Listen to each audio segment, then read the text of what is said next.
Kemuning Pelajaran Bahasa Indonesia. Perkenalkan, nama saya Si Hikayat Kembang Kemuning. Dahulu kala ada seorang raja yang memiliki 10 orang putri yang cantik-cantik. Istri sang raja sudah meninggal ketika melahirkan anaknya yang bungsu, sehingga ke-10 putrinya diasuh oleh para inang. Karena sang raja terlalu sibuk dengan kepimpinannya, ia tidak mampu untuk mendidik anak-anaknya, sehingga ke-10 putrinya menjadi anak-anak yang nakal dan manja. Ke-10 putrinya itu dinamai dengan nama-nama warna. Putri sulung bernama Putri Jambon, Putri Jingga, Putri Nila, Putri Hijau, Putri Kelabu, Putri Oranye, Putri Merah Merona, dan Putri Kuning. Mereka selalu mengenakan baju yang sesuai dengan nama mereka. Pada suatu hari, sang raja akan hendak pergi jauh. Ia mengumpulkan para putri dan menanyakan oleh apa yang diminta.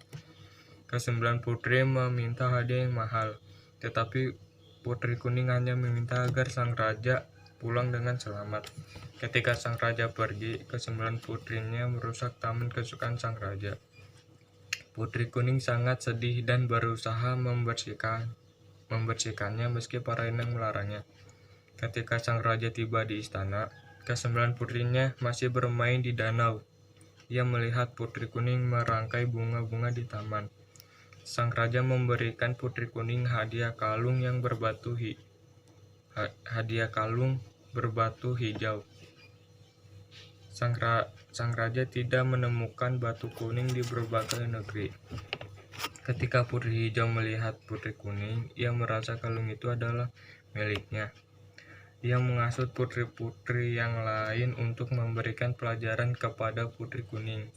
Kakak-kakaknya menangkapnya dan memukul kepalanya. Tak disangka pukulan tersebut menyebabkan Putri Kuning meninggal. Nilai-nilai yang terkandung. 1. Nilai budaya. Konsep nilai di kerajaan, anak raja diasuh oleh inang pengasuh. Kutipan, tetapi ia terlalu sibuk dengan kepemimpinannya, karena itu ia tidak mampu untuk mendidik anak-anaknya. Istri sang raja sudah meninggal ketika melahirkan anaknya yang bungsu, sehingga anak sang raja diasuh oleh inang pengasuh. 2. Nilai moral. Konsep nilai, anak-anak seharusnya diasuh dan diawasi oleh orang tuanya. Kutipan, putri-putri raja menjadi manja dan nakal. Mereka hanya suka bermain di danau. Mereka tak mau belajar dan juga tak mau membantu ayah mereka. Pertengkaran sering terjadi di antara mereka. 3. Nilai sosial. Konsep nilai tidak melihat perbedaan status sosial. Kutipan, sebaliknya, ia selalu riang dan tersenyum ramah kepada siapapun. Ia lebih suka berpergian dengan inang pengasuh daripada dengan kakak-kakaknya.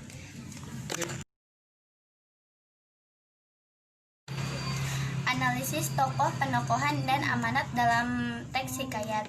Alur cerita. Alur ceritanya alur maju. Buktinya karena dalam cerita ini tidak menceritakan tentang masa lalu. Tema kekeluargaan, kerajaan, dan kasih sayang seorang anak kepada ayahnya. Latar tempat, kerajaan. Buktinya hikayat ini mengisahkan tentang kerajaan zaman dahulu. Taman. Buktinya tanpa ragu Putri Kuning mengambil sapu dan mulai membersihkan taman itu. Teras istana. Buktinya sementara Putri Kuning sedang merangkai bunga di teras istana. Danau. Buktinya ketika sang raja tiba di istana, ke-9 putrinya masih bermain di danau. 2. Latar waktu. Pada zaman dahulu kala, latar suasana sedih.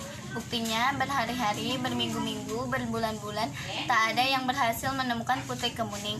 Raja sangat sedih. Aku ini ayah yang sangat buruk, katanya. Tokoh. 1. Protagonis, Raja dan Putri Kuning. 2.